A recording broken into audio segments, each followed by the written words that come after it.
student, he should not have any doubt in any topics. Secondly comes the self-driven. You are the master of yourself. Who?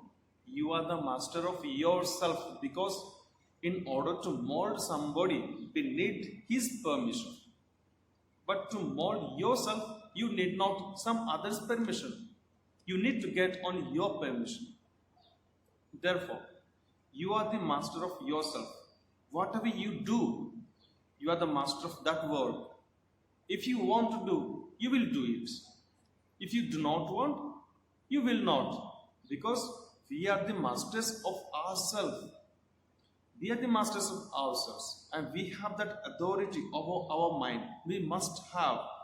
Those who cannot control their mind, those who cannot control their wish, their desire, their will, we say that they have been slaved to their will, their intellect or their brain. No, we should have mastery over them, because we are its owner. They are not possessing us, but we are possessing it. Therefore, we should have mastery over our willingness.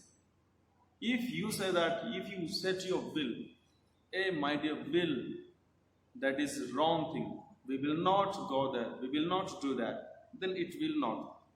Sometimes you might have felt you want to avoid some certain bad things, but your willingness will say that let us do it, and we fall into that and we do it. It is because they control us, not we control them. Actually, we have to control them so that we may overcome all the temptations. Temptations are prowling around us like a roaring lion, as if to devour us, to eat us alive. So we have to be stronger than that in order to escape from that situation. So that is called self-driven. As a student, you should not miss any classes or any assessment, because by doing that, actually you are improving your intellectual power. You are being clarified of your doubts. Therefore, why should you miss? So try to never miss any class. Clear? You know one thing, great students always engage themselves in study and in useful activities. They never waste time. They always be engaged in some good activities in order to learn something new. And this learning process should be as a part of your life as you are a student, or as we are a student. It should be the part of our very life. Learning is something great. Unless we learn, we cannot teach them. Unless we have something, we cannot give to others. Therefore, learn. It is the time for learning. Learning never ends. Learn and learn and learn. Fill your brain with good things so that you may help out others also. Then as a student, you should have commitment. You should be committed. That is the vital aspect. That is the vital aspect of your life. So unless we are committed, we cannot. What is the third point? The third point is good time management. What happens? As a student, we should have proper time. You know what the good students do?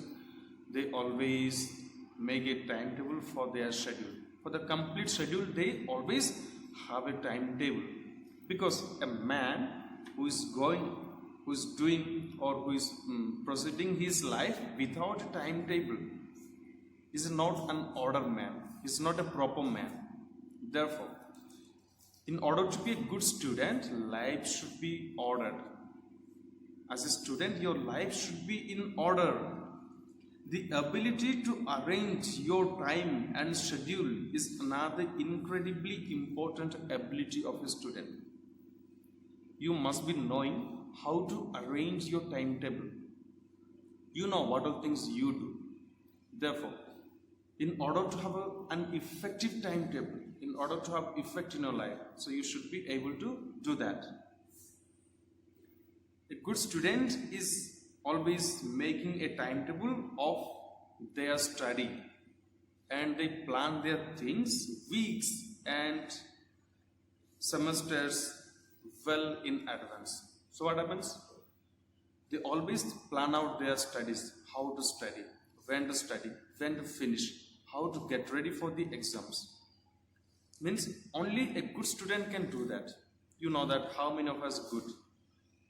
So you always be noticing in your class when some students get high good marks. Why?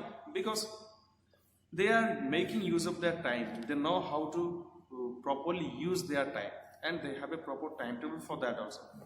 Therefore, they secure good mark, and whereas those who do not prepare, they do not. So therefore, you should have a proper timetable. It should be prepared according to the days, according to the free times, according to the weeks, and finally for the final exam. And you do that, I'm sure will get good marks in your exams.